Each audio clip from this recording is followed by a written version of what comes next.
Hi, I'm Femi OK and you're in the stream. Today, finding closure for Japan's wartime legacy of comfort women. We examine why the issue continues to create division.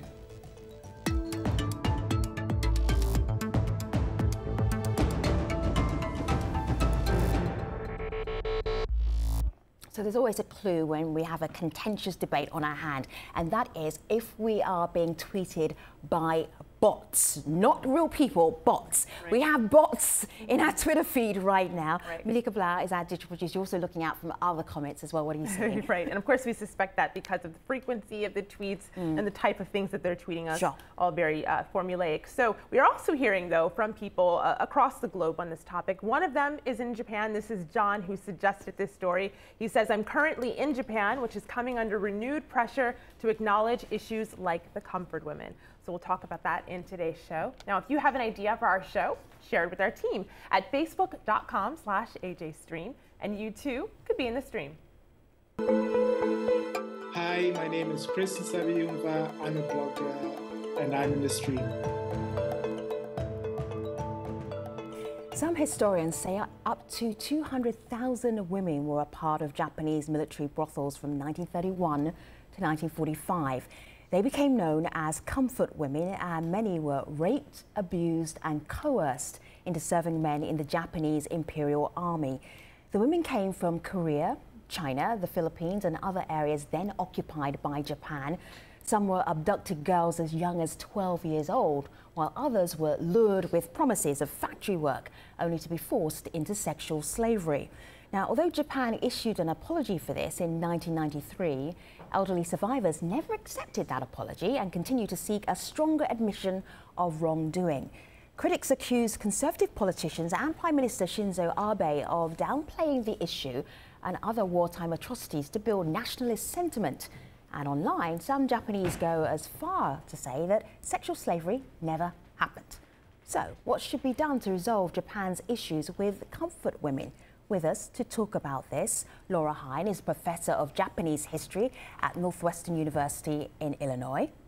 In Los Angeles, California, Phyllis Kim is an advocate for the rights of former comfort women.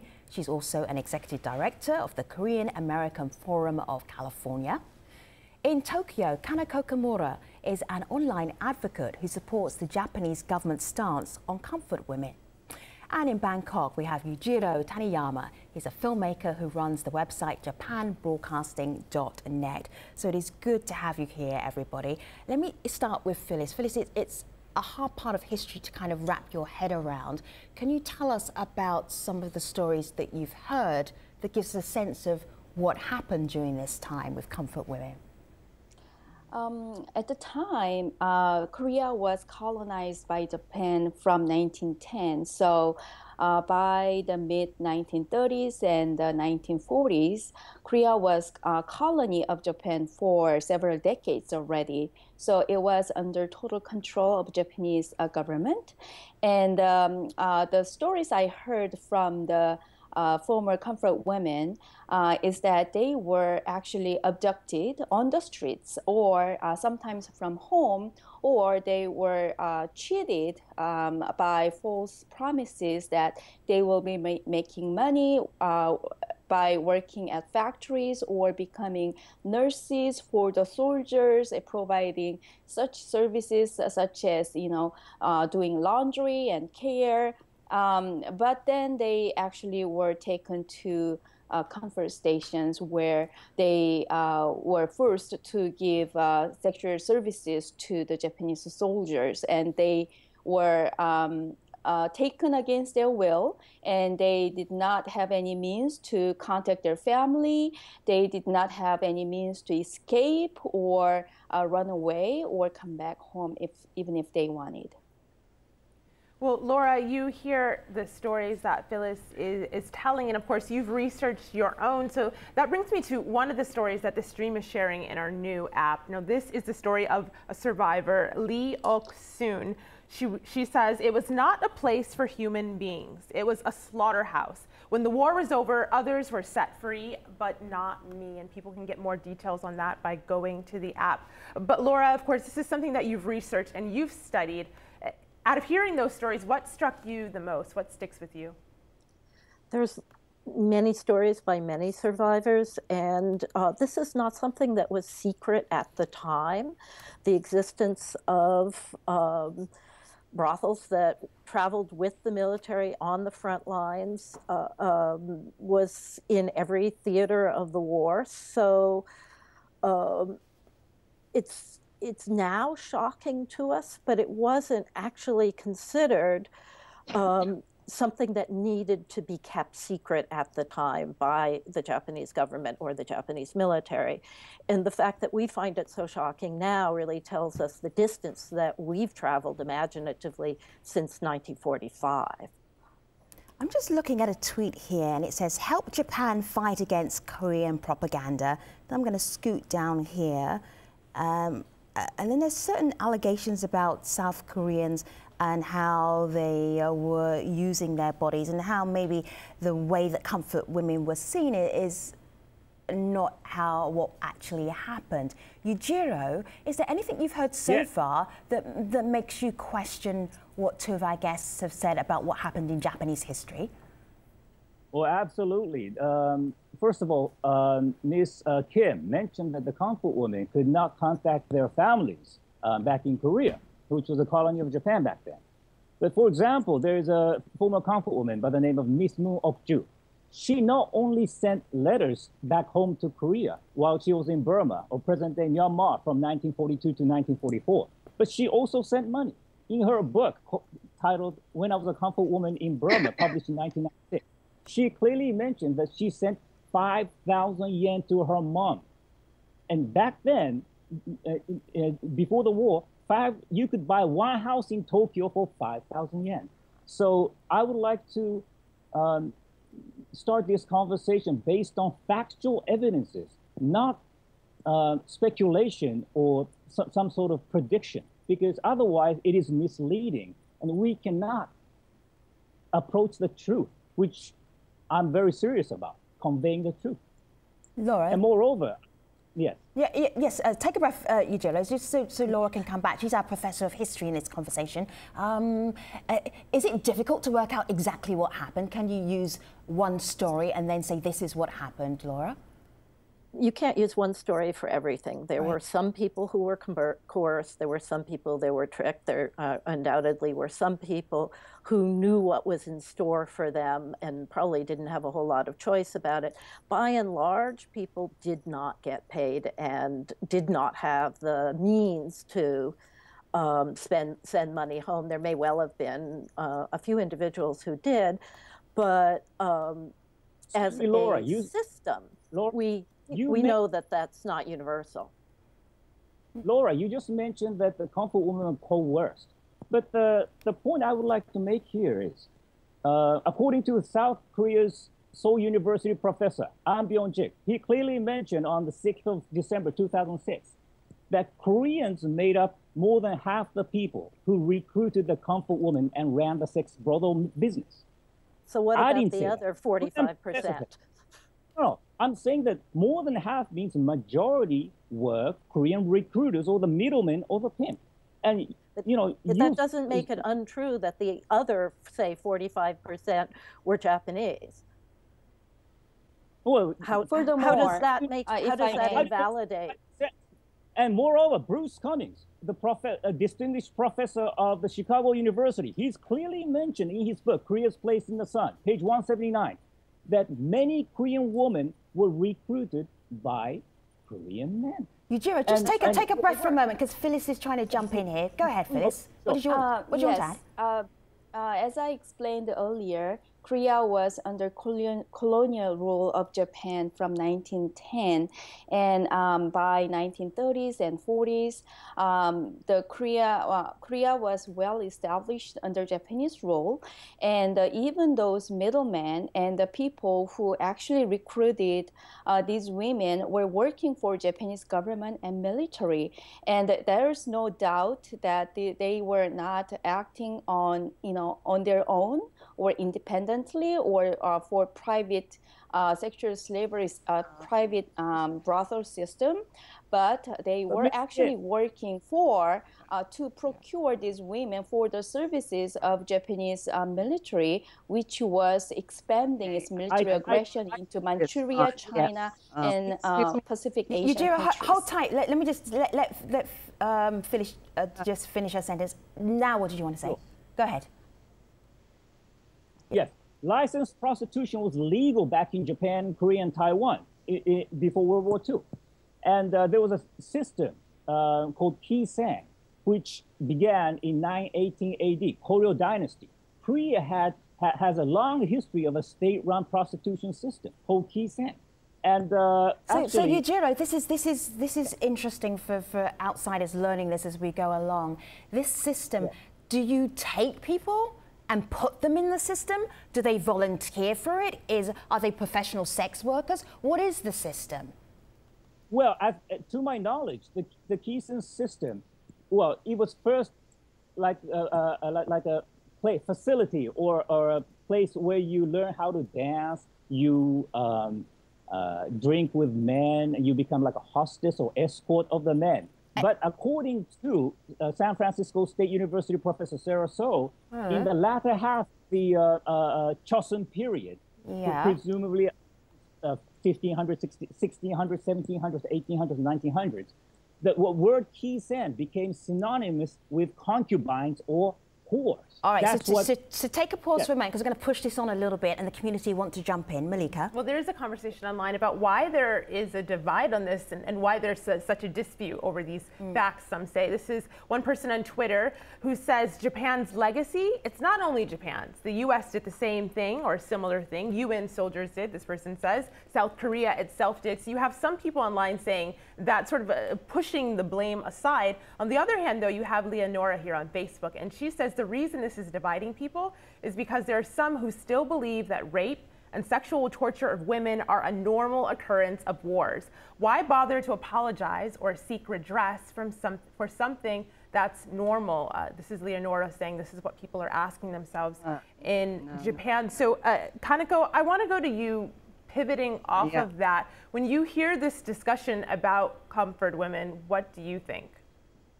Well, first of all, I'd like to say that I would like to correct one thing first.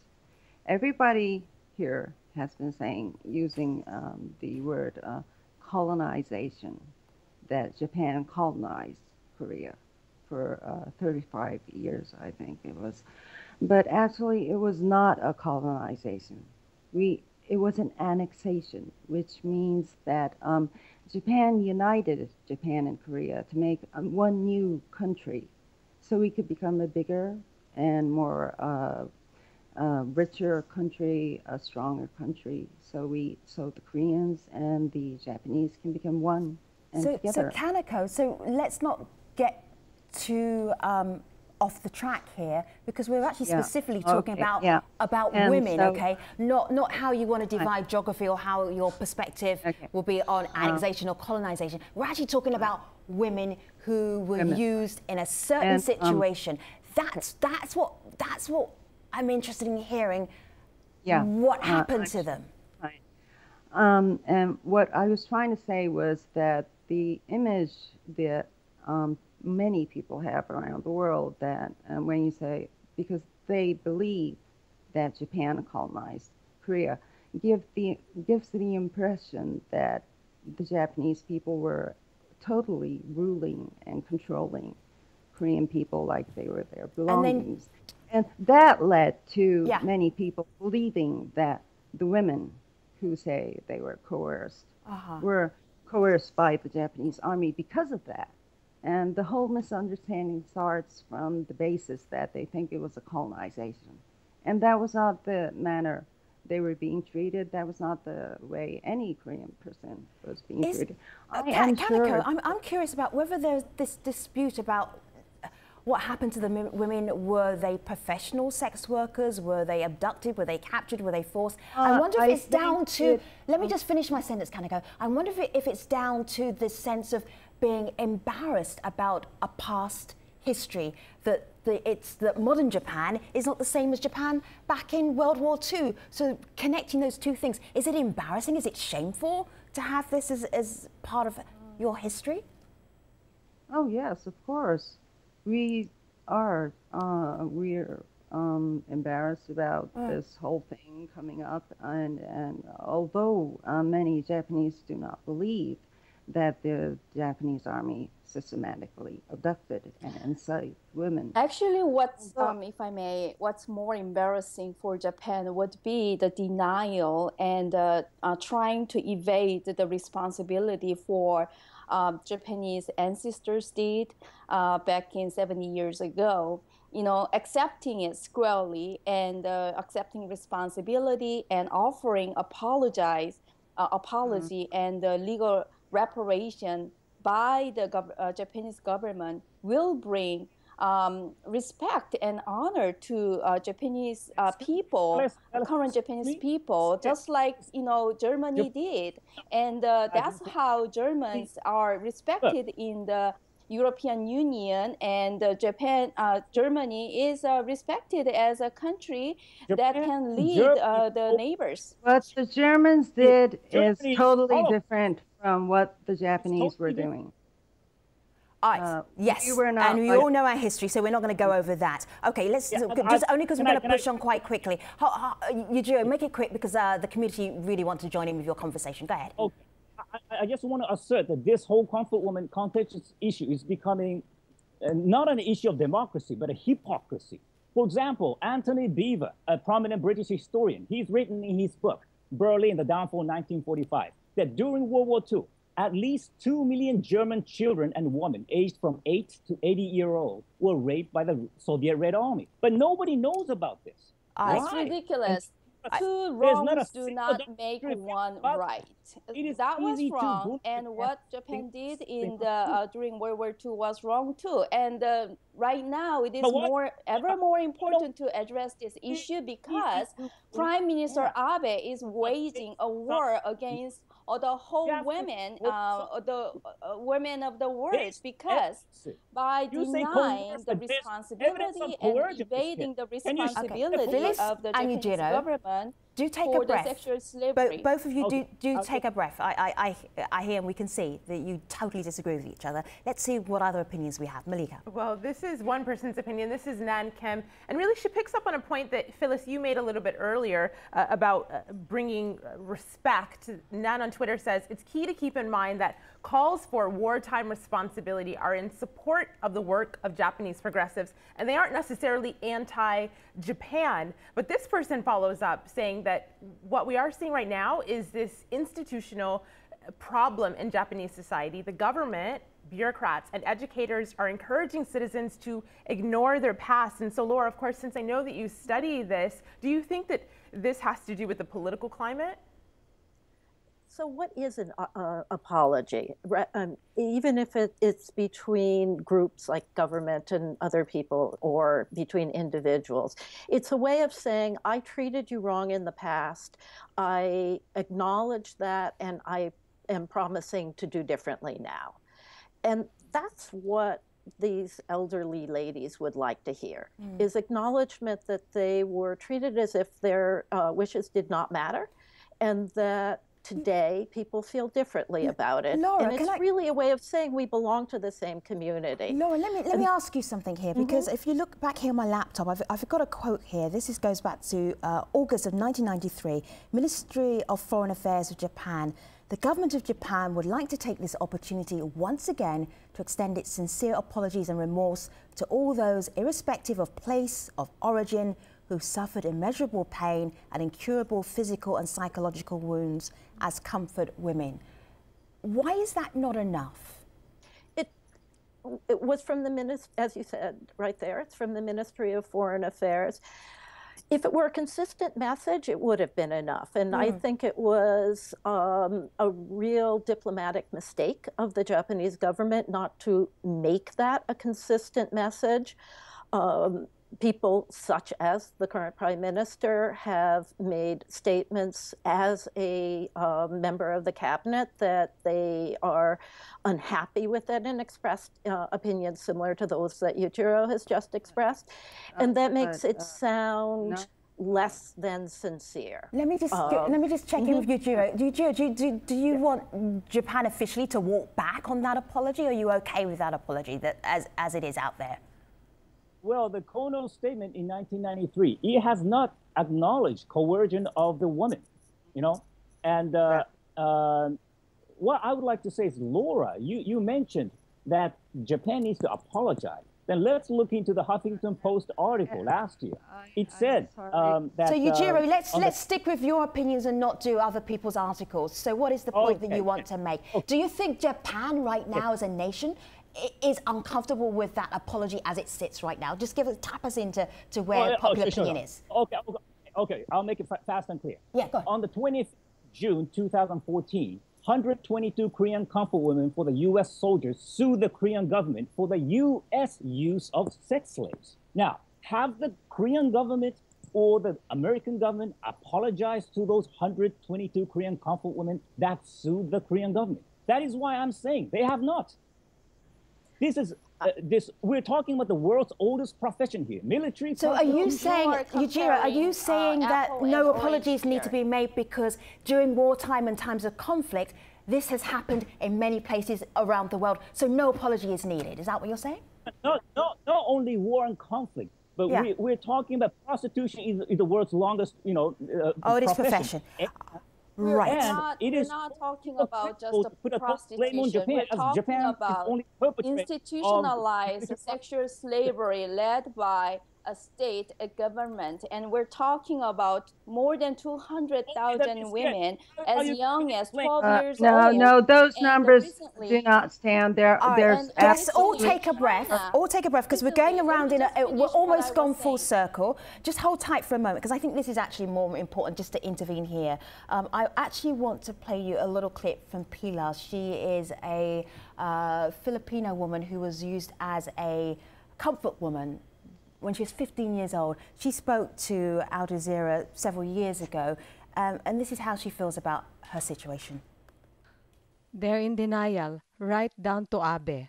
They say we were paid. Prostitutes. How is that possible? Abe, were you here during the war? How can you say something like that? So this is one of the few surviving women around now, though the comfort women are now in their 80s and their 90s. Well, I've got a little bit of a pause from our guests. Malika, where are you going to take us? I want to play this video comment from Steve, and he talks about why we haven't seen an apology really that's been accepted by a lot of people. Phyllis, have a listen to what he had to say. With regard to Japan and historical revisionism towards the comfort women, you need to look at the motivation to address the situation correctly. And quite frankly, right now, there is none. The LDP has a firm grip on Japanese politics, even though the Crown Prince and other members of the imperial family have spoken out on correctly addressing history. Japan has a great relationship with the United States and ASEAN members, and even a functional relationship with other East Asian countries. So right now, there just simply isn't a motivation to change their point of view. What we need is a better carrot to point them in that direction. So Phyllis, what would that carrot be? What would get Japan, in your view, the government, to acknowledge this in a way that you think victims would be happy with? Well, let me just make this one point. The reason why this discussion is all the more important at this point of time is because Prime Minister Abe and his administration is making a formidable efforts to change the Japanese pacifist constitution to expand its military forces Phyllis, in East Asia. We're in the last closing seconds of this show. Give us one sentence to leave us with. Why is this important? Why is this story important? because Japanese effort to deny the past war crime is all the more threat to the neighboring countries, including China and South Korea. You're listening to Phyllis Kim. We also have Laura Hine, Kanako Kimura, and Yujiro Tanayama. They are not finished in this debate yet. We're taking it online. Stream.aljazeera.com. See you there.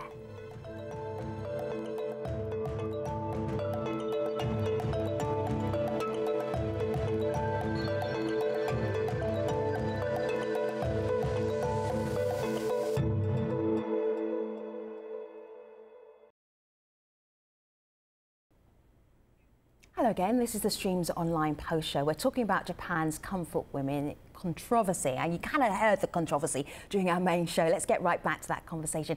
Kanako and Yujiro, I'm actually interested to see if you have any empathy for the few women who are left now alive who say they were used as comfort women. I'm wondering how empathetic you are, Kanako. Of course I'm sympathetic, and I do not in any means believe they are lying or trying to falsely accuse someone who did any wrong to them, who didn't do any wrong to them. But the thing is, I think the crucial point of this issue is whether the Japanese army on the whole operated to abduct and enslave women as an official operation or not. And there may have been bad soldiers who did those things, and there were actually cases in which Japan and the Japanese government admitted that some Japanese soldiers did do things like that. Well, scholars and journalists have pieced together numerous evidences, and there has been no dispute in the international community. What sort of evidence, please? Could you be specific? Which document? There has been so many work that has been done. So we have a 1996 UN Human Rights Report, which was recently challenged by the Japanese government. We have history that's not books the kind and of evidence the two of you are not going to agree about that document. So guess, Phyllis, hold tight for a moment. Kanako, you asked for evidence, but then you talked all the way through it. So you kind of have to listen a little bit before you actually push it back, because I'm trying to listen to it too. So Phyllis, and then you can push back. If you don't like it, that's fine. If you talk through it, I don't even know you're listening.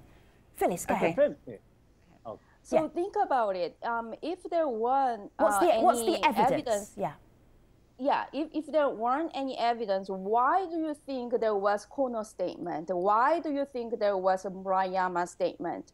Now, the problem is that the Japanese government, Abe administration's attempt to retract the Kono statement in order to cover up and whitewash the Japan's past war crimes. That is the problem. That is why we need to address this issue at this point, because Japan is trying to expand its military in the region, and the recent U.S.-Japan Joint Defense Guidelines President Obama entered into with Mr. Abe was a short-sighted mistake, we believe. So Phyllis's point, I'm going to wind up your point here. Your point is there are bigger political ramifications, which is why this idea of walking back the apology, maybe even pushing back on who the comfort women were, what they were actually doing. It's about a big geopolitical point and reason. Yujiro, what were you trying to say? Because when you're talking, when Phyllis is talking, we couldn't hear you. What did you want to say?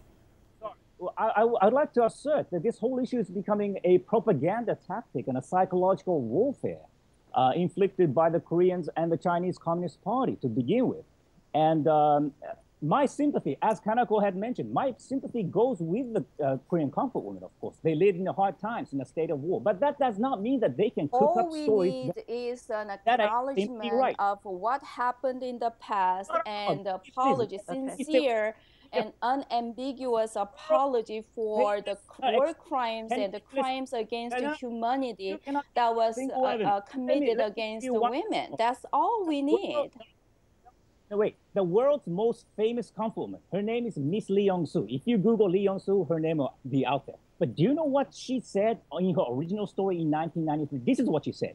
In the fall of 1944, I left home with my neighborhood friend Poon Sung without telling my mom. The recruiter showed me a pair of leather shoes and a red dress. You can nitpick small details of the stories, but you don't go out on a first date and tell. Sorry, it's not. Let's all take a breath so we can hear Laura. Everything about yourself. You go on the second date, all right, and you. Okay. Phyllis, let me just bring in more. Phyllis, let me just bring in Laura. Laura, go ahead. Okay.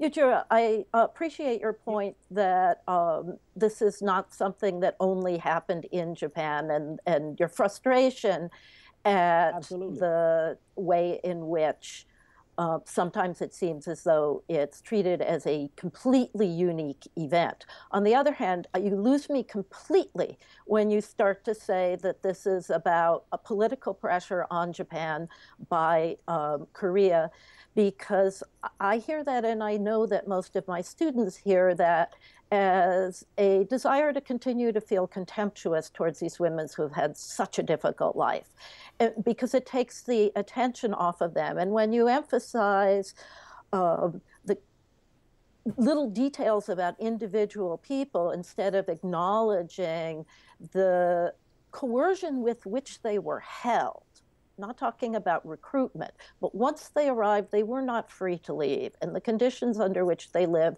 were inhumane. Without acknowledging that, it just sounds as though you don't have any sympathy for them at all, or any sense of responsibility, despite your commitment to identification with the wartime government of Japan.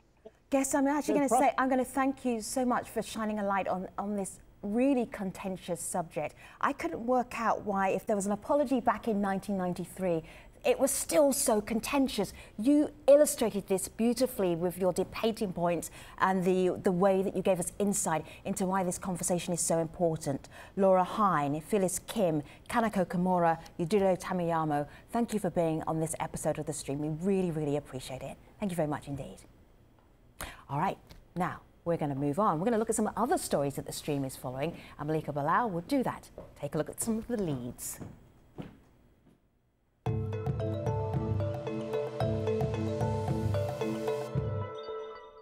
We start in the U.S. state of Minnesota, where police are getting flack for allegedly pepper spraying a 10-year-old boy in the face.